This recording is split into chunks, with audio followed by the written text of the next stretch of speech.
Bihari.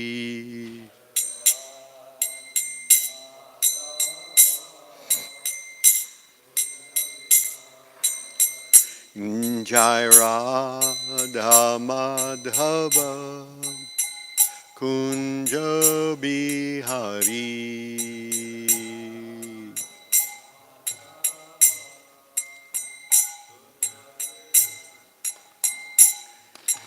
Gopi Janabalabha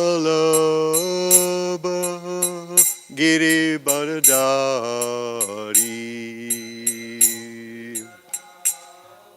Can you move the camera up a bit? Yeah, that's good. Jaya Gopi Janabalabha Giri Baradari. Gopi Janava.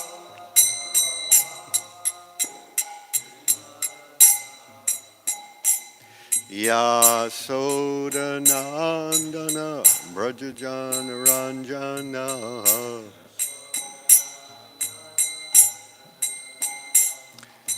Yamuna Tira Banachari.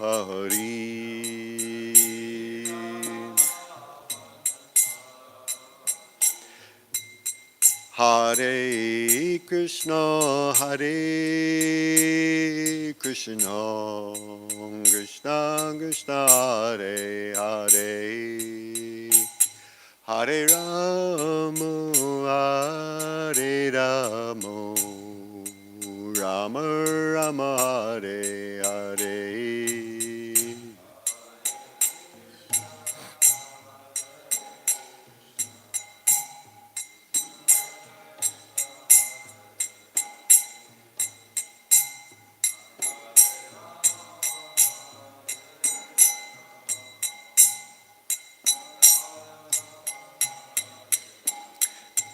Hare Krishna, Hare Krishna, Krishna Krishna, Hare Hare, Hare Rama, Hare Rama, Rama Rama, Hare Hare.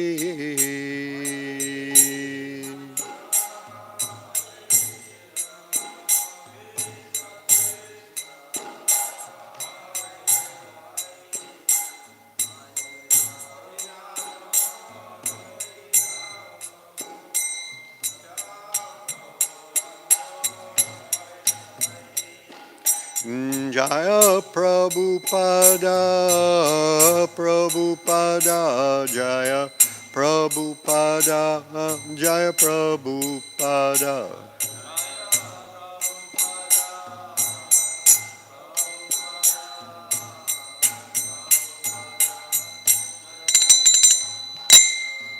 Jai Om Vishnupad, Paramhamsa Paramajakacharya, To Tadasata Shri Śrīmad, His Divine Grace, A.C. Bhaktivedanta Swami Prabhupada Ki, Ananta Koti Vaishnava Ki, Grantaraj Śrīmad-Bhāgavatam Ki, Samveda Bhaktivedanta Ki, Gaur Premanandi. All glories to assembled devotees, all glories to assembled devotees, all glories to assembled devotees. All glories to Sri Sri Guru and Sri Gauranga.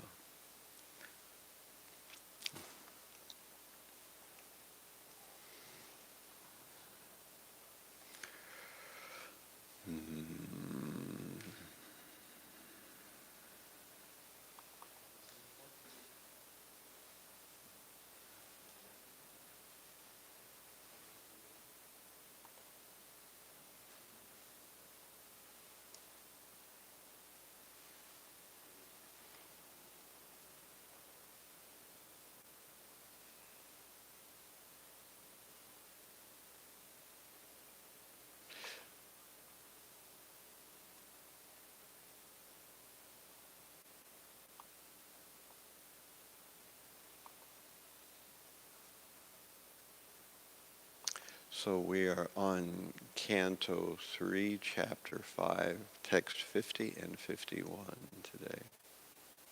The last two verses of this chapter.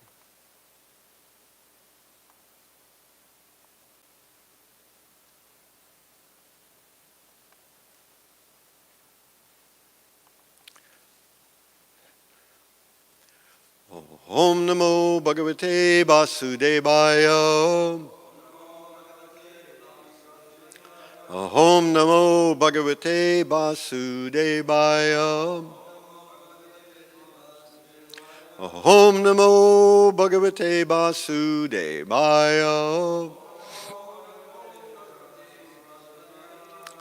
Om Ajnanatimirandasya Gananjana Shalakaya Chakshur Unmilitam Yena.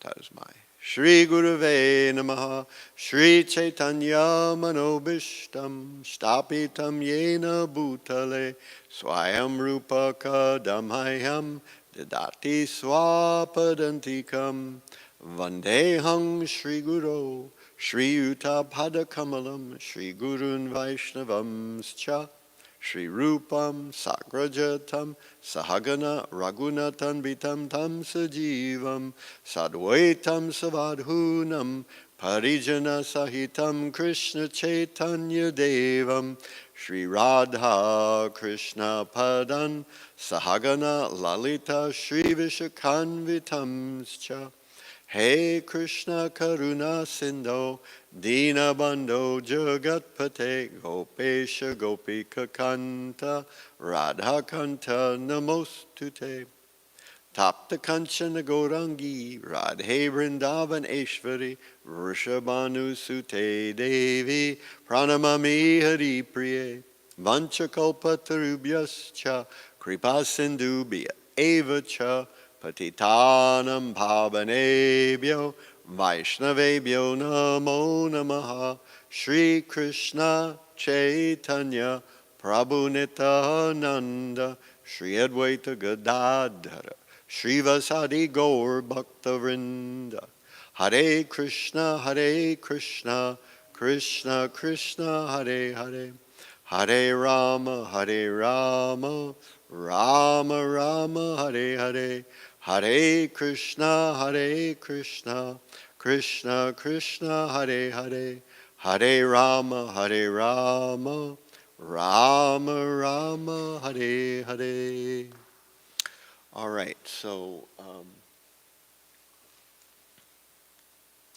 I'm going to just read through text 50 and its purport, and then we can responsibly do 51.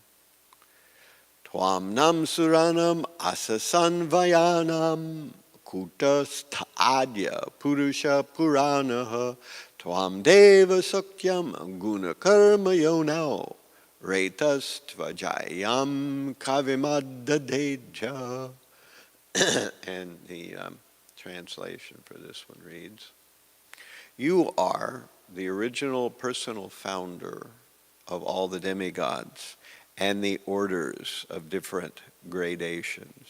And yet, you are the oldest and are unchanged. O Lord, you have no source or superior. You have impregnated the external energy with the semen of the total living entities, yet you are unborn. So, I'll reread the verse here. You are the original personal founder of all the demigods and orders of different gradations. Yet you are the oldest and are unchanged. O Lord, you have no source or superior. You have impregnated the external energy with the semen of the total living entities, yet you are unborn. Purport. The Lord, the original person, is the father of all other living entities, beginning from Brahma, the personality, from whom all other living entities in different gradations of species are generated.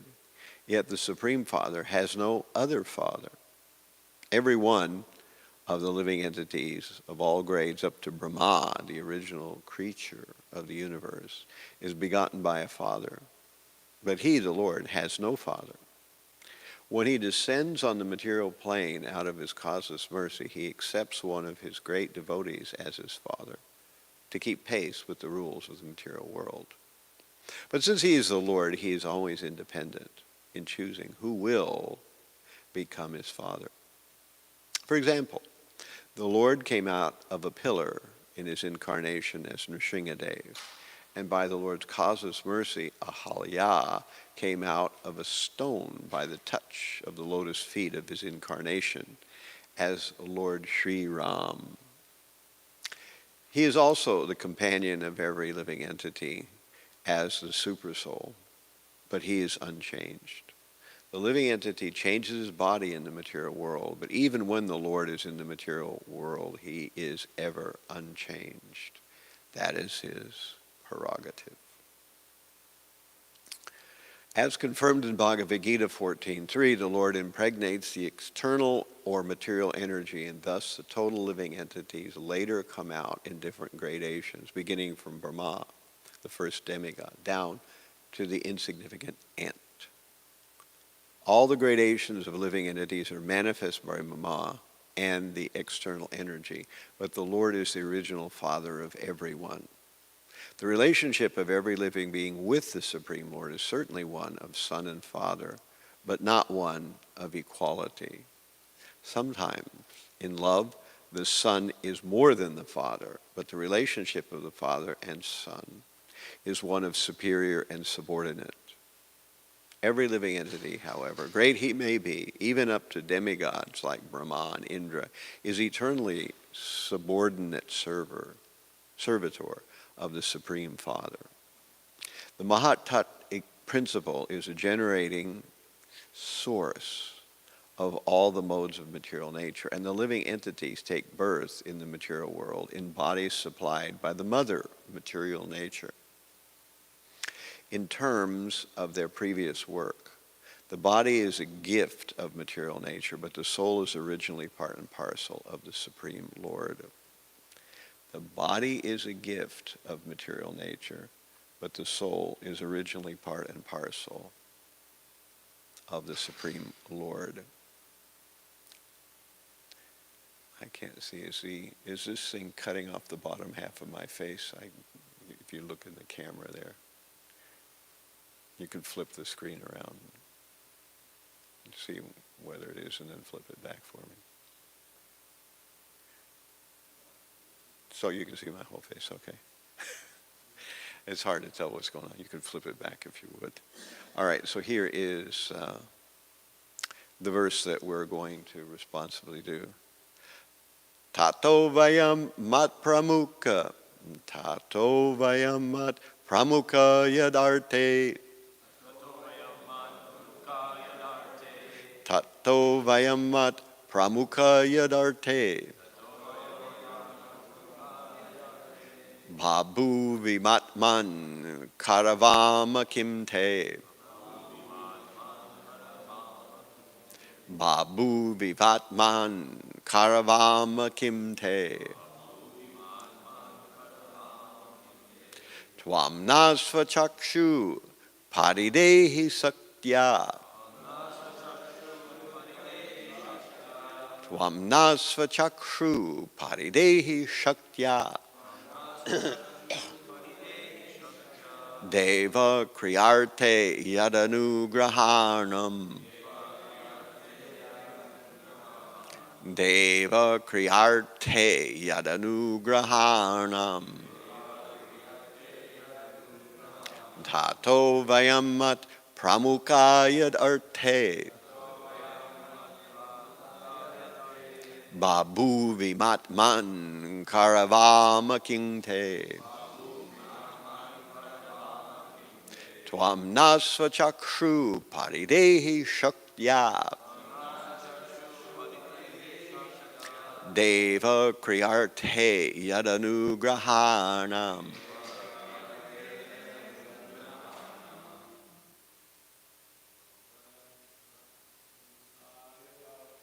Tato vayamat pramukha yadarte. Babu vivatman karavama kingte. Tvam nasa chakshu paridehi shaktya.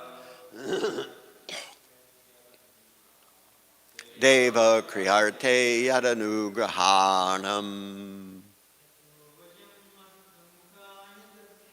Tato vayamat pramukha yadarte. Babu Vimatman Karavama Kingte. Vamna Sachakshu Paridehi Shaktya. Deva Kriyarte Yadanugrahanam. Tato Vayamat Pramuka Yadarte. Babu Vimatman Karavama Kingte. Tvamna Svachakshu Paridehi Shaktya. Deva Kriyarte Yadanugrahanam. Ladies, if anyone wants to, you like to chant? Tato Vayamat Pramuka Yadarte. Babu Vivatman Karavama Kingte. Tvam Nasvachakshu Paridehi Shaktya. Deva Kriyarte Yadanugrahanam. You've got great eyes to be able to see that at that distance. All right, so the translation reads, O Supreme Self, please give us, who are created in the beginning from the Mahatat, the total cosmic energy, your kind directions on how we shall act. Kindly award us your perfect knowledge and potency so that we can render you service in different departments of subsequent creation. So I say, and you all will please repeat, O Supreme Self, please give us, who are created in the beginning from the Mahatattva, the total cosmic energy, your kind directions on how we shall act. Kindly award us your perfect knowledge and potency so that we can render you service in the different departments of subsequent creation. Okay, here's the purport. The Lord creates this material world and impregnates the material energy with the living entities who will act in the material world. All these actions have a divine plan behind them. The plan is to give the conditioned souls who so desire a chance to enjoy sense gratification. But there is another plan behind creation, to help the living entities realize that they are created for the transcendental sense gratification of the Lord and not for their individual sense gratification. This is the constitutional position of the living entities. The Lord is one without a second, and he expands himself into many for his transcendental pleasure.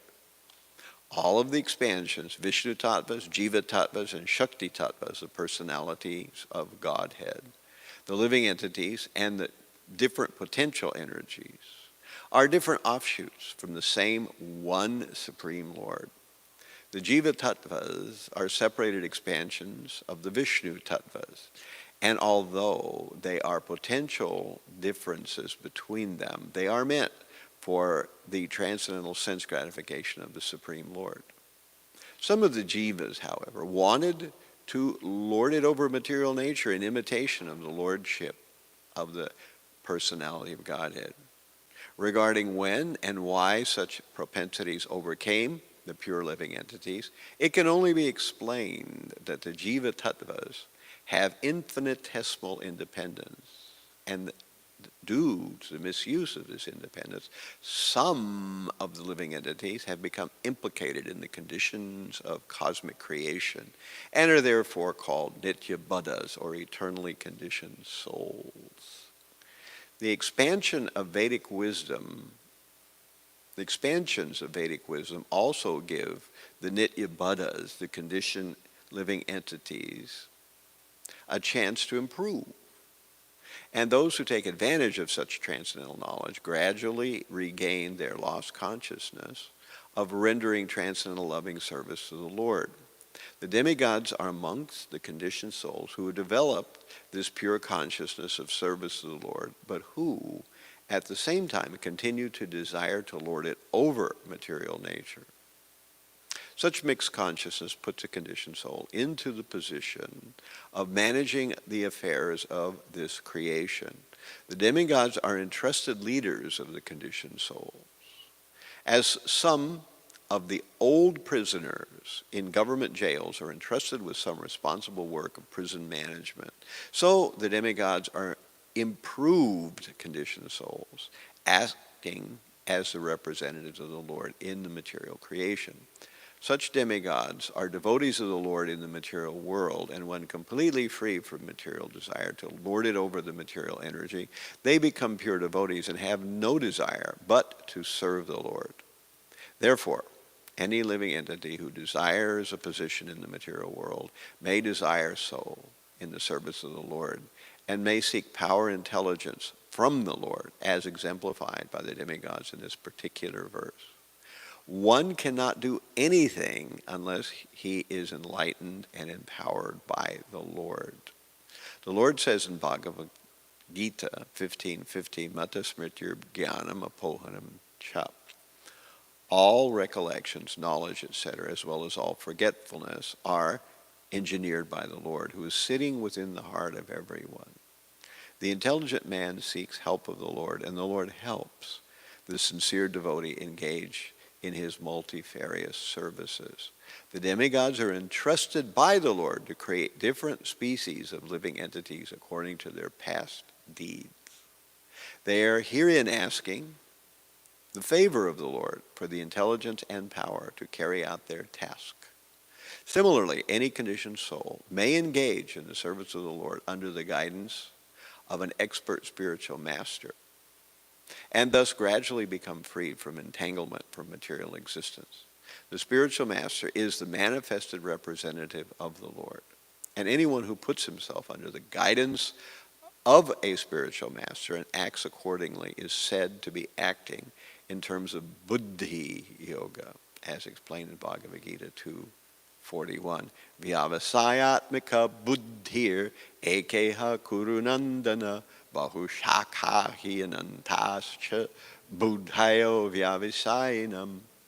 Thus ends the Bhaktivedanta purports of the third canto, 5th chapter of Śrīmad-Bhāgavatam, entitled Vidura's Talks with Maitreya. So, let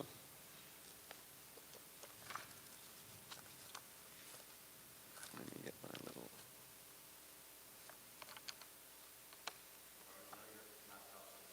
Now my laptop's on the screen, okay. Good. Where did it go?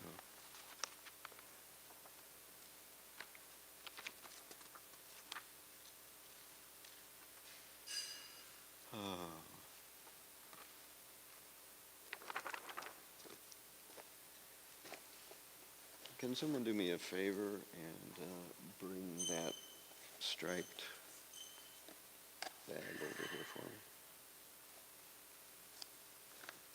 Maybe I can get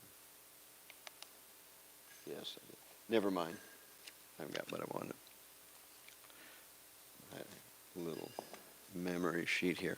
Okay, so this first verse that we talked about, 50, is a discussion about the Supreme Lord being the original source of everything and everybody. So Krishna is the father of everyone, as Prabhupada pointed to Bhagavad Gita, this verse 14.3, which is, we can go right there, Mama Yonir Mahad Brahma Tasmin Garba Dadhami Aham Sambhava Sarvabhutanam Tato Bhavati Bharata. So the total material substance called Brahma is the source of birth, and it is that Brahman that I impregnate, making possible the birth of all living beings, O son of Bharat. So there's also the verse Aham Bijam Pradapita, which is the next one, Sarva Yonesho Kanteya Murteya Sambhavantiya Tasman Brahma Mahad Yonir Aham Bija Pradapita. It should be understood that of all species of life, O son of Kunti, are made possible by birth in this material nature, and I am the seed-giving Father. So this is pretty straightforward. We've been discussing the idea of creation. As we see, we started off in this chapter, chapter 5 of the third canto, with Vidura approaching Maitreya, and Vidura approached Maitreya to find out about how the universe was created. And so up till about verse 38, Maitreya was hearing questions from Vidura, and then he began to explain how the creation works. And then he got to the point where he explained that there are demigods created.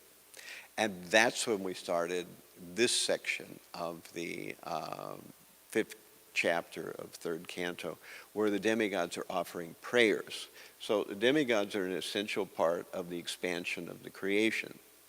And they are sourced from the Supreme Lord. And as Prabhupada explained in the purport we just read on 51, that the demigods actually are like the first-class prisoners in the jail. That's I wonder, it probably doesn't sit too well with them. At any rate, they are only the first-class prisoners. You know, we are the last-class prisoners, the ones that didn't get any special treatment because we're still too wild. So the demigods are given a chance to control the material world, and that's what they do. Why do they control the world? Well, there's lots of things that need control, just as in a city like New York. We have the electrical system or the water system. Certainly it's mechanical to a large part, but there are also people, supervisors, sitting in rooms watching dials and there in case something goes wrong. So similarly, in our material universe, it's the same way. There are certainly mechanical aspects of it, but as well, there are people monitoring what's going on. And these demigods are the first-class prisoners who still want to lord it over material nature, but not as much as some of the rest of us do. So therefore, they are given a position of control. And generally speaking, the demigods are really organizing how karma is visited on living entities according to the kind of activities they do. So what we find out is that the material nature is the source. And this is the sticking point here, you know. Material nature is the source. The Supreme Lord impregnates material nature. He does it by his glancing at material nature. We'll hear about that. But what we want to know at this stage, and what the verse was kind of touching on, is this idea of, well, where do the living entities actually come from? So some years back, there was a great controversy in ISKCON, the fall of the Jiva controversy, which you all were not here at that time to experience. And it went through a lot of things. The GBC put out a book called Our Original Position, OOP, Our Original, right? And there was a very nice explanation written by Dhruta Karma, which I will look at in a minute. And here, the question before us is, do the living entities start out in the material world, or do they come from a relationship with Krishna?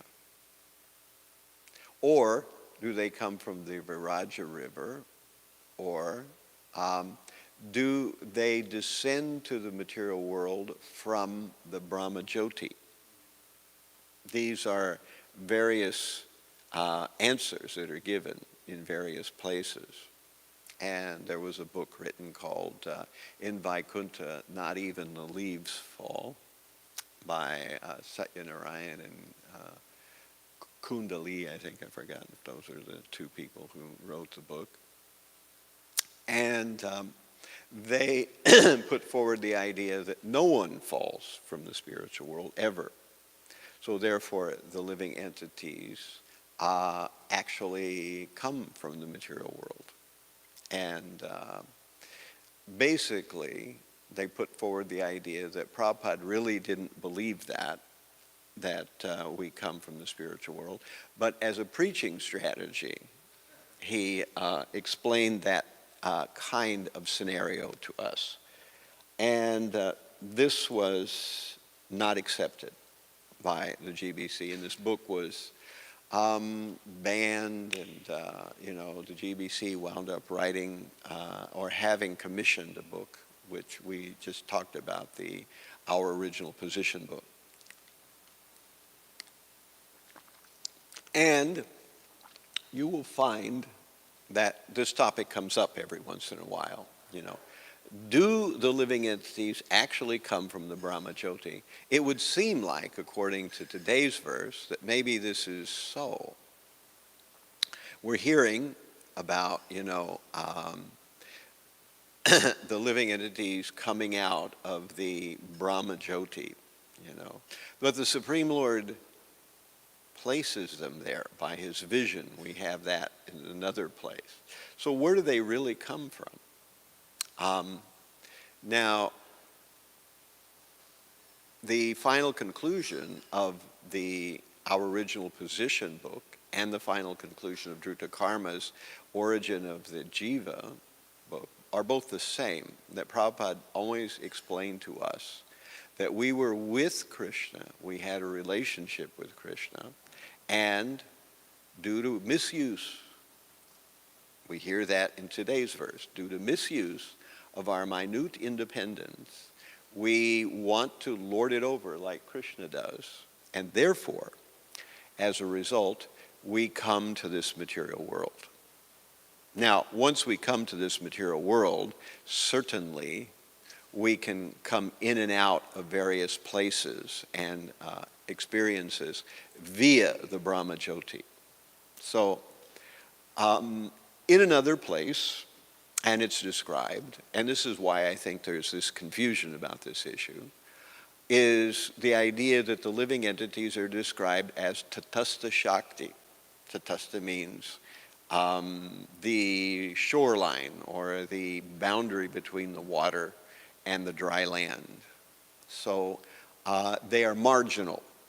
And it's described like sparks coming from a fire. The fire is the Supreme Lord, and these sparks pop out of the fire. So there are many sparks coming out, and they are tiny.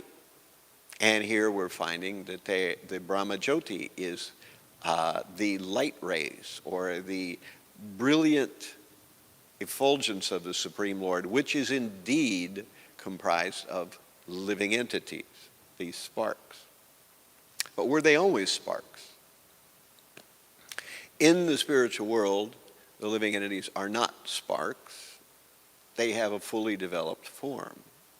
And I was also reading in How the Universe Was Created and Our Purpose in It by our Sri Nandanandana, or Stephen Knapp, that the acharyas have explained that the living entity, when he goes back to the spiritual world, his sparkness expands back out into his actual form, whatever the form is of the living entity. So similarly, for us to become a spark, we have to be on the way out of the spiritual world. So, as Prabhupada explained in the purport on today's verse, that it's due somehow or other to the misuse of our minute independence. The Supreme Lord is supremely independent, and the Supreme Lord can do anything that he likes. But most of us have probably, at least I hope, come to the conclusion that we are not able to do anything, If someone doubts this, then please jump 10 feet into the air right now to prove that you can do anything. So obviously there are things that we cannot do. And the Supreme Lord is not in that same fix. And as Prabhupada says, when the living entity comes, he is bound by the laws of material nature and is placed in a material body. Whereas the Supreme Lord is never bound by material nature, and he's never placed in a material body. He never changes. So the question then is it true that the living entities come from the Brahma Jyoti? In one sense it is, in the sense that once in the material world, if a living entity is still alive at the time when the material energy winds up, either at the end of Brahma's day or at the end of Brahma's life, then the living entity goes back into the body of Mahavishnu. Sankarshan, in his form as Mahavishnu, is the reservoir of all the jivas. So then they can come back out similarly through the agency of the Brahma Jyoti. And that's where that figures into the whole picture. But what we are interested in is there some evidence that this is really what Prabhupada is indicating?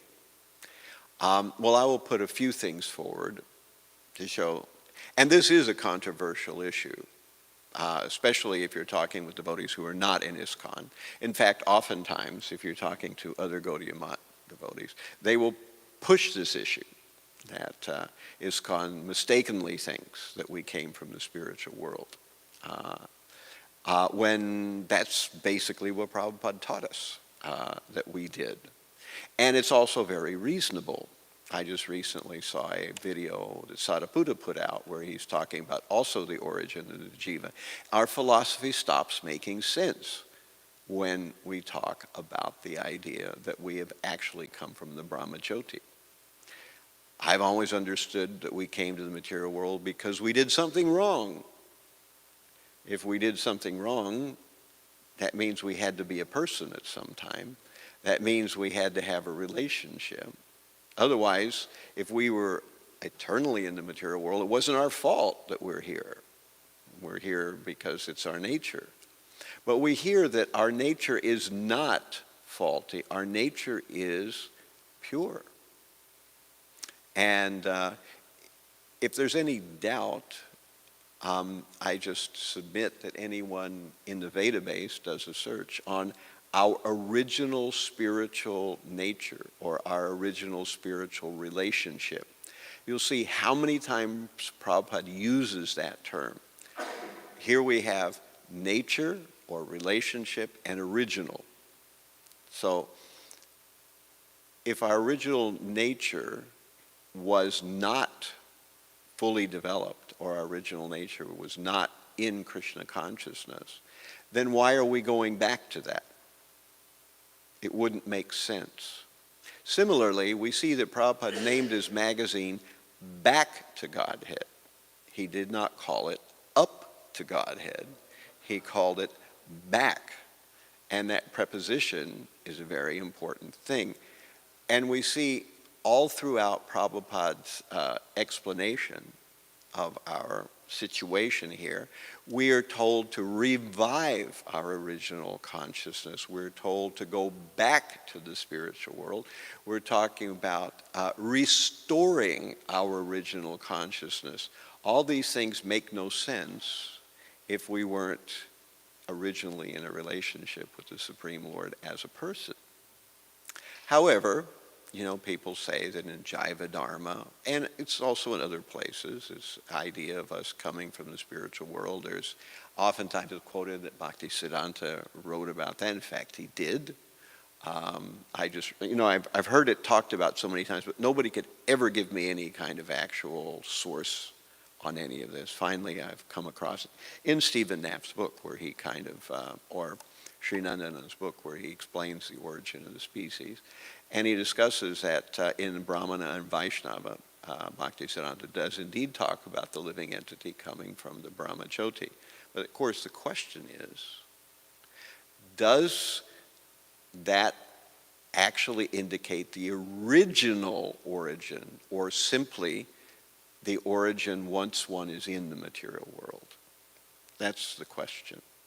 And it seems quite plain And indeed, in ISKCON, there was a controversy about this issue, and Prabhupada did resolve the issue by speaking about it directly. So that seems to have solved it.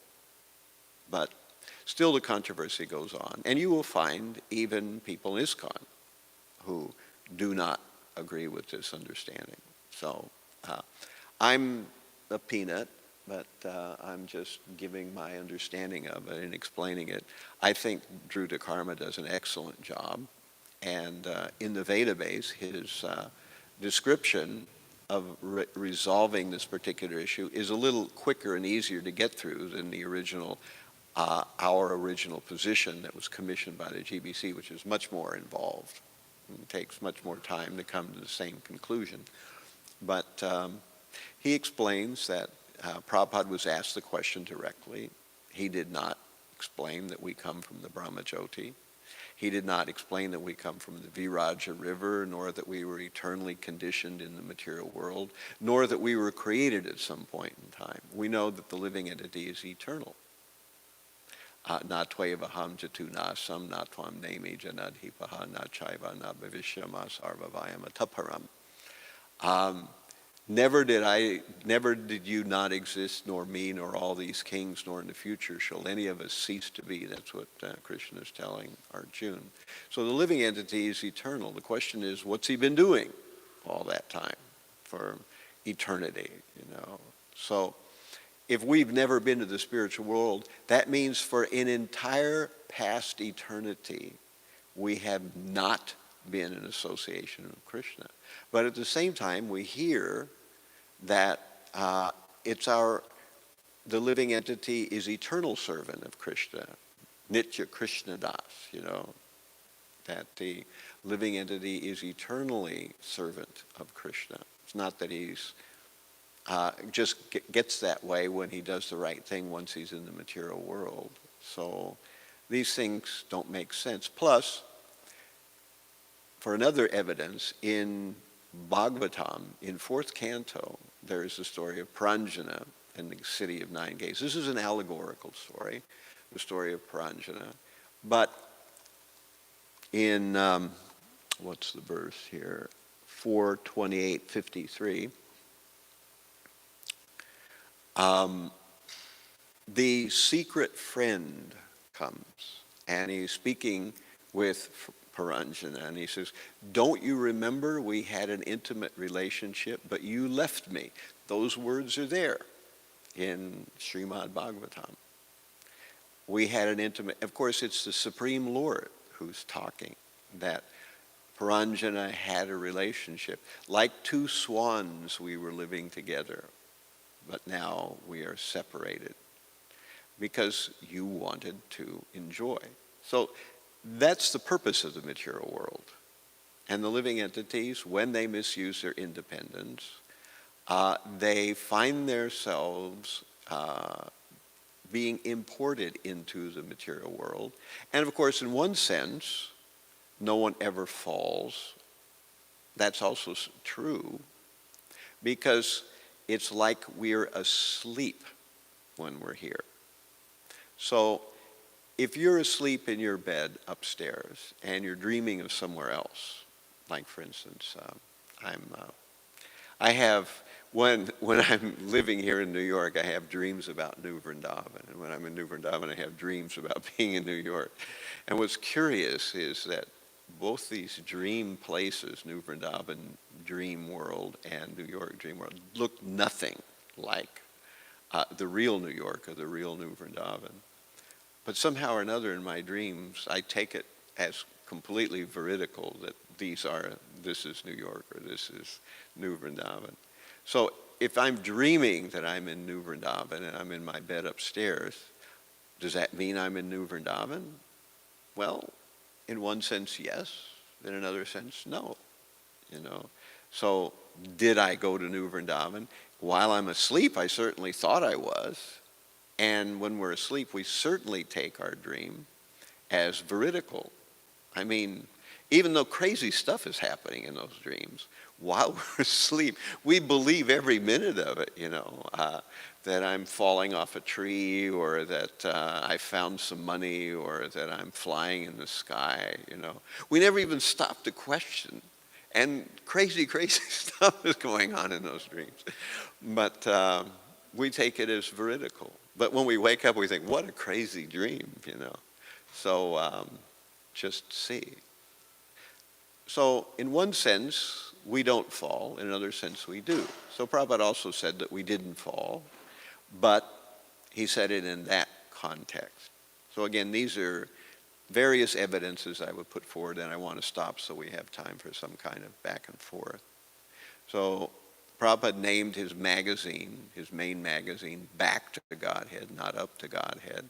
There's a section in fourth canto where the unknown friend is describing that he and Paranjana had an intimate relationship. There is the fact that if you Google, or not Google, but do a string search on Prabhupada's Veda base, you'll see how many times Prabhupada refers to our original position, returning, going back, reviving, all these prefixed words with the RE prefix, which means that we're returning to something that we once were, not that we're going to something for the first time. And similarly, according to Sariputta, which he does a nice explanation of it too in the YouTube video where he's describing the origin of the jiva, where he says that our philosophy doesn't make sense if we accept the idea that we originally came from the Brahmajyoti, because then we didn't make a mistake. We were always here. It was part of our baked-in reality, that... Anyway, a topic like this certainly requires much more time than we have today, but I wanted to kind of touch it because it seemed like it was kind of right there in front of us as far as the... And that's part of creation, is how does a living entity get stuck into it, like some yeast into bread dough, So we have the material energy, which is like the flour, and then you got the yeast that goes into it and makes it blimp up so that later it can be baked and you can have yeasted bread, But any feedback or questions about this one? Thank you, Maharaj, for giving the nice, brief explanation on such a vast topic that many books have been written in different devotees.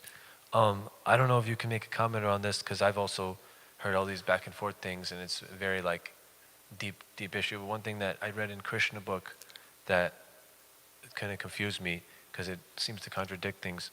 So in chapter 28, Prabhupada's talking about going back to Godhead. I guess I'll just read it. The fact is that those who are always engaged in Krishna consciousness and mature, pure devotional service are given the chance after death to gain Krishna's association in one of the universes within the material world. Krishna's pastimes are continuously going on, either in this universe or another universe. Just as the sun globe is passing over many places across this earthly planet, so Krishna Lila, or the transcendental advent and pastimes of Krishna, are also going on continuously, either in this or another universe. The mature devotees, who have completely executed Krishna consciousness, are immediately transferred to the universe where Krishna is appearing. In that universe, the devotees get their first opportunity to associate with Krishna personally and directly. The training goes on, as we see in Vrindavan Leela of Krishna within this planet. Krishna therefore revealed the actual features of Vaikuntha planets so the inhabitants of Vrindavan could know their destination. So he's saying that's the first opportunity. Right. This is, I think, I'm happy you made this statement, or you pointed to this particular thing. We have to understand things always in context. In human speech or in human interaction, there's something called ellipsis. That is, that you leave things out.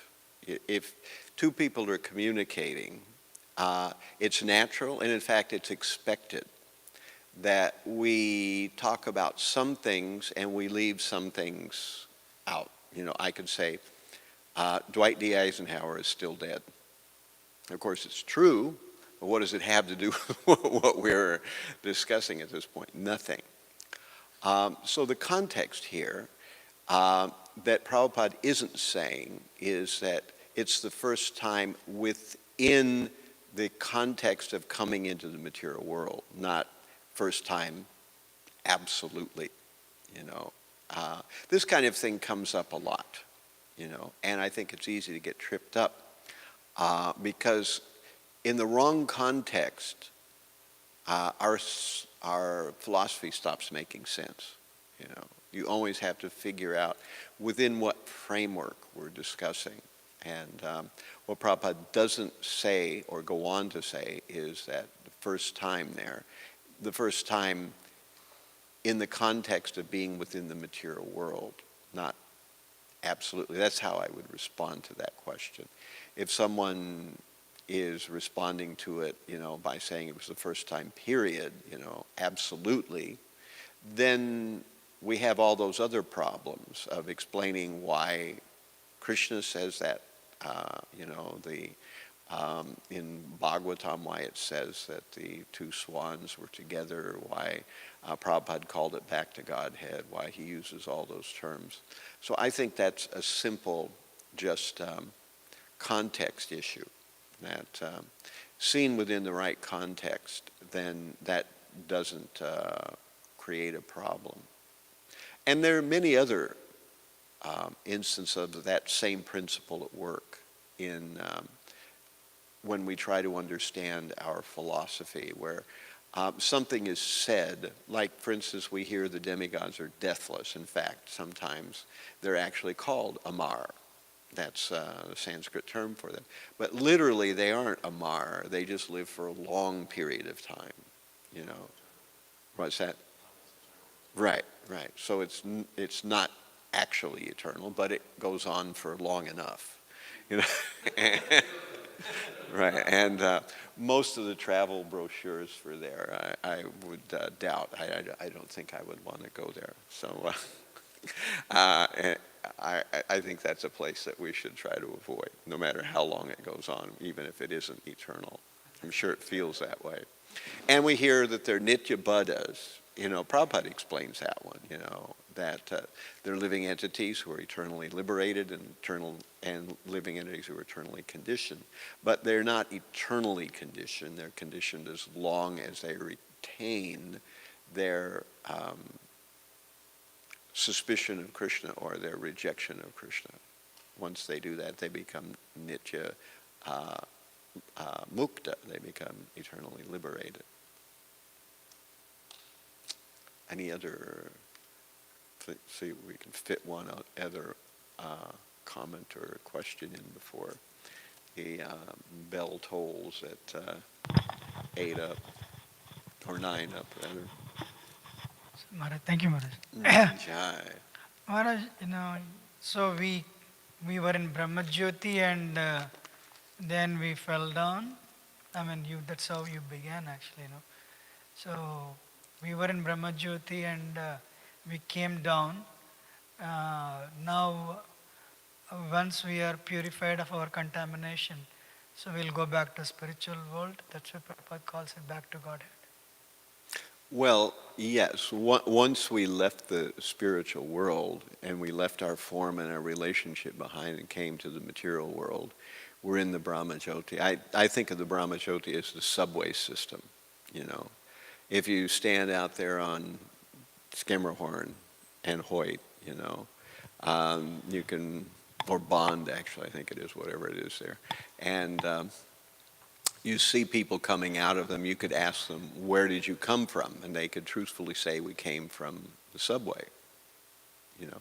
But actually that's not their original source, you know. They live somewhere, you know. They live in, you know, one of these sections of Brooklyn or possibly in Manhattan or even the Bronx. They could have come from anywhere and ridden there, or even Queens, and coming out of there. So they did come from the subway in one sense, but they didn't come from there originally. And then we could ask, well, They came obviously from their mother at some point. That was another answer we could give. And then we could say, well, before that, then we start getting into the same issue we're talking about. Where did they originally come from? What's the original origin, the final bottom line? Where did everybody come from? And in the Prema Vivarta, there's, Krishna Bahirmukha Hanya Bhoga Vanchakarya Nikatesa Mahat. Nikatesa, what is it? Nikatesa? Japati Adhare, right? So Krishna Bahirmukha Hanya Bhoga Vanchakarya Nikatasta Maya Tare Japati Adhare. So when the living entity turns his face away from Krishna, that's what it says, then Maya slaps him down. And then there's Krishna Bhuli Se Jiva Ananda Bahirmukha. So there's another verse that has the same kind of terminology, that turning face away from Krishna. So the idea of being in the Brahma Jyoti is there. We don't dispute it, but it's not the ultimate origin. It's the ultimate origin within the context of one already having left the spiritual world. There's a quote where Prabhupada was asked that, do we fall from the Brahma Jyoti? And Prabhupada said, there's no question of falling from the Brahma Jyoti. The Brahma Jyoti is already fallen, so you can't fall from a place that's already fallen. Of course, you can fall further down. It is, in one sense, further down into the material world. But the Brahma Jyoti is the place where even Krishna's enemies go, and where the impersonalists are allowed to enter, So how elevated is that? And if that's our original position, then why are we going back to it? Why would Prabhupada even suggest such a thing? It would be really unfortunate use of terminology. So,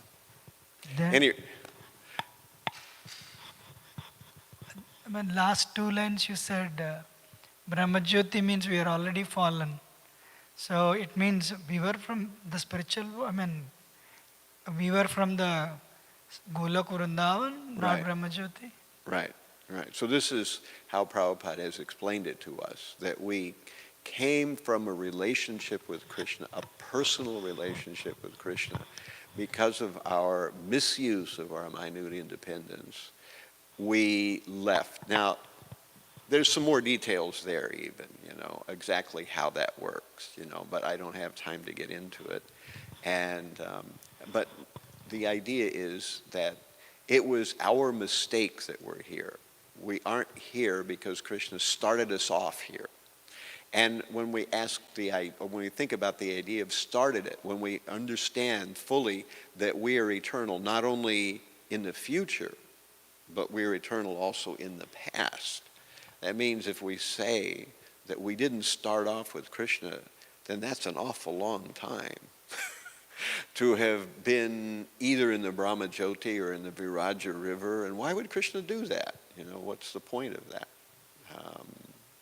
And then we didn't make a mistake to come here. We were here because that's where Krishna placed us to begin with.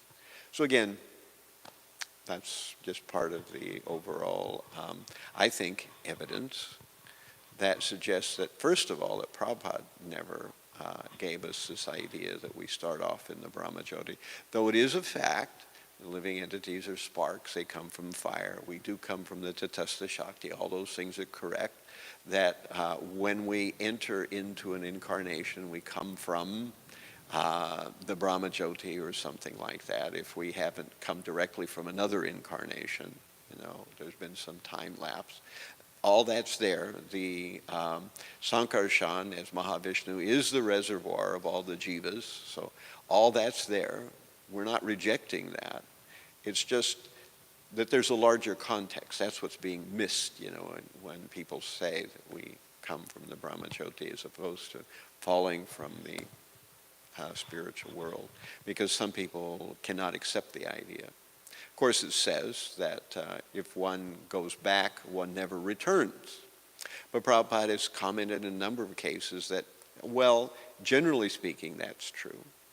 But there are cases where people do come back. for one reason or another. And Prabhupada even uses the idea of Jai and Vijay, of them coming to the material world, and where were they? They were in the Vaikuntha world as gatekeepers. So, at any rate, I'm going to incur somebody's wrath here very soon, so I better shut this down. On top of it, I have to go to a Zoom conference too. So thank you all very much for your kind attention. All glories to Śrīmad-Bhāgavatam. All